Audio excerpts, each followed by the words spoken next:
We're joined live now by South Australian Green Senator Sarah Hanson-Young. Senator, thanks for your time this afternoon. Thanks for having me, Charlotte. It's good to be here. Senator, the government today announced $50 million in funding towards wildlife recovery after the devastation of the ongoing bushfire crisis. Do you think that that's enough? Look, it's really not enough. I mean, obviously, we know there are people on the front line right now, wildlife carers and a number of wildlife sanctuaries and organisations that are doing everything they can to get in there quickly and to help alleviate the harm and suffering of these animals. But it is nowhere near enough. I mean, let's be honest, Celeste Barber raised more money than what the government's put on the table thus far for the environment. And it's not just about the individual animals that need protection and are suffering, but it is the entire environmental collapse that is going on that needs urgent attention and proper funding. So I think it should be at least 10 times the amount that the government's put on the table. And we are facing an environmental catastrophe. Millions of hectares of forest and bushland habitat gone, over 1 billion native animals destroyed in these fires. And of course, the roll-on effect of this environmental catastrophe is going to take years and years and years.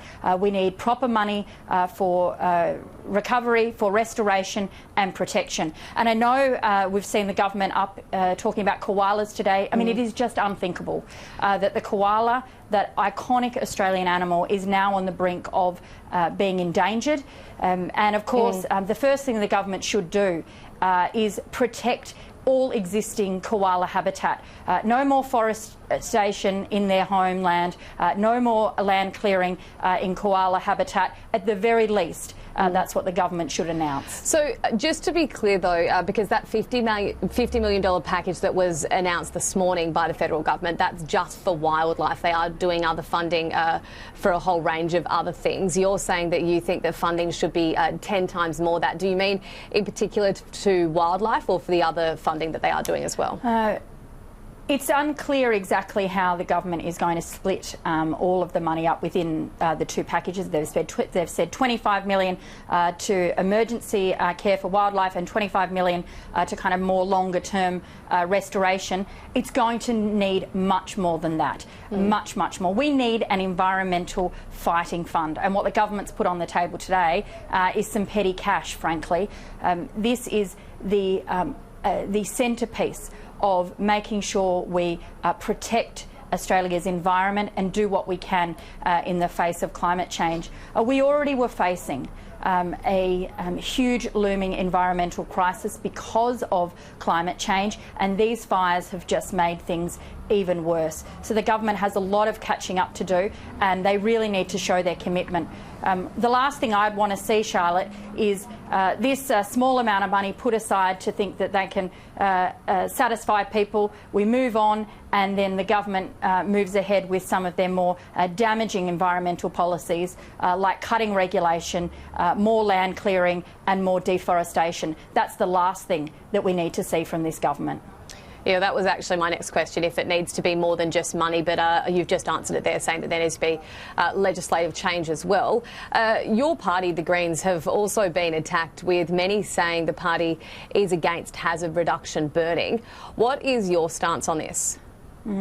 Look, this is some ridiculous kind of myth blame game that's being carried out by some those that don't want Australia, or indeed the rest of the world, to be looking at these fires in the context of what is really going on, and that is the drying climate and climate change. And the Greens have a policy and have always supported hazard reduction burning based on the best available science. Anyone who argues otherwise is simply lying, to be frank.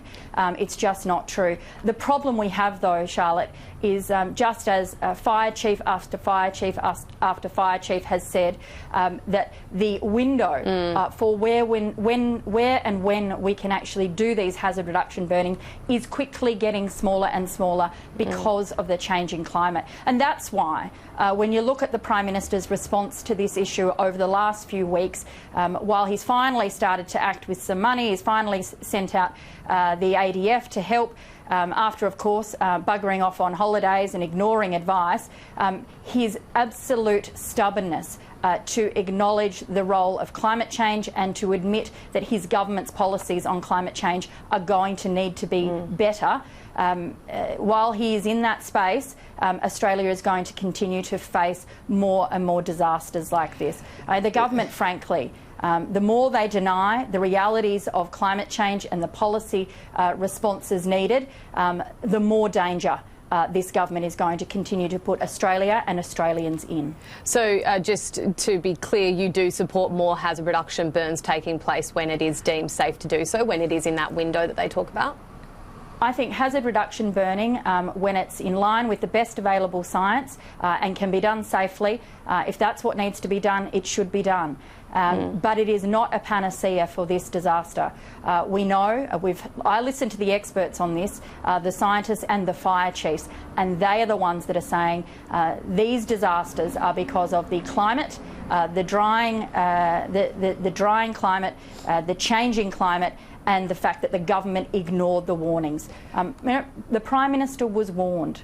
Fire chief after fire chief tried to speak to him to say that these conditions were unprecedented, but they were foreseen and that he needed to act. He ignored that advice. We found out on the weekend that the Home Affairs Department buried a report as to how the government could act amongst the risks and do better to make Australians safe.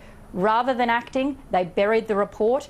And then, of course, the Prime Minister buggered off on holidays. Frankly, it's no wonder that Newspoll today is as bad as it is for the Prime Minister. Well, so I guess with those hazard reduction burns, so even if we were to overhaul our climate change policies and emissions targets and those sorts of things, speaking in 12 months' time when we're again in the midst of a bushfire season again, what would you do differently than the government has done to really try and reduce another bushfire crisis, given that that window is so small for us to safely do hazard reduction burns? What else can we do to prevent it? Well, there's a number of things that fire chiefs and experts have been calling for, and one of them is, of course, being better prepared, making sure that we have enough water bombers available to put out fires when they first start, even in areas which don't, of course, have property associated in them. Frankly, Charlotte, it's about being prepared to acknowledge that the climate is getting worse, that it is changing, and you have to put money on the table to deal with it, and you have to be prepared to show leadership.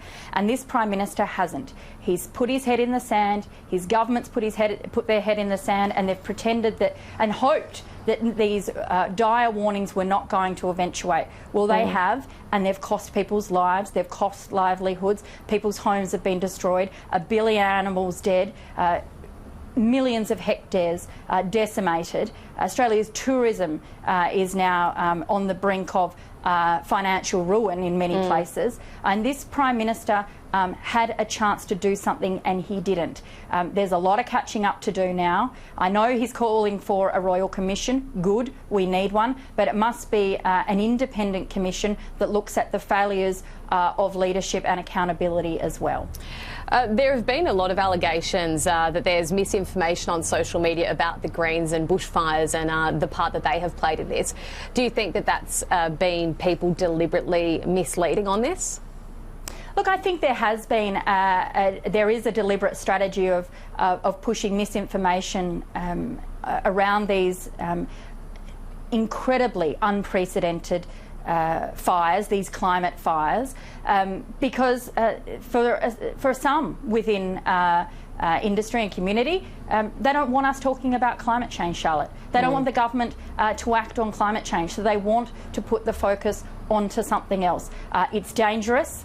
It's irresponsible, and it's not going to deal with the real struggle and challenges we have. I mean, the whole world right now is watching Australia and wants, and with heartfelt concern and compassion, but they're also watching dumbfounded by the response from the government and some within the government who continue to deny the science of climate change, continue to have their head in the ground. And right now, when the whole world is watching and they are switched on and they can see what the very real impact of climate change is before our very eyes, this is the moment that the Australian Prime Minister, the government, should be picking up the phone to our allies around the world and saying we need a new commitment to global action on climate change to drive down carbon pollution. He should be picking up the phone to Jacinda Ardern and our Pacific neighbours to build a new alliance to force real action on climate change on the world stage.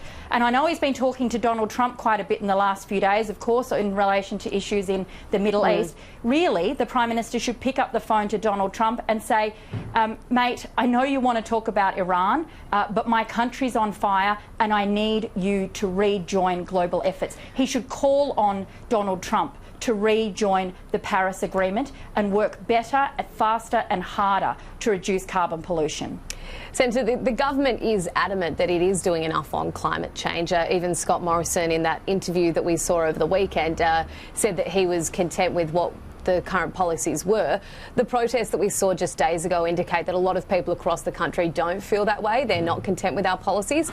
But the election itself saw Bill Shorten's 45% emissions target resoundingly rejected. Adani-affected electorates swung to the government. Shouldn't the government be listening to that poll and not the protesters? Look, I think what has happened significantly in the last 2 or 3 months in Australia is people have now seen and experienced the very real impacts of climate change for themselves, whether it is those who are living in fire-ravaged areas along the south coast here in New South Wales, in East Gippsland in Victoria, or in my home state in South Australia, where a half of Kangaroo Island has been demolished. A third of the wineries, vineyards in the Adelaide Hills have been decimated. People know that these fires are unprecedented.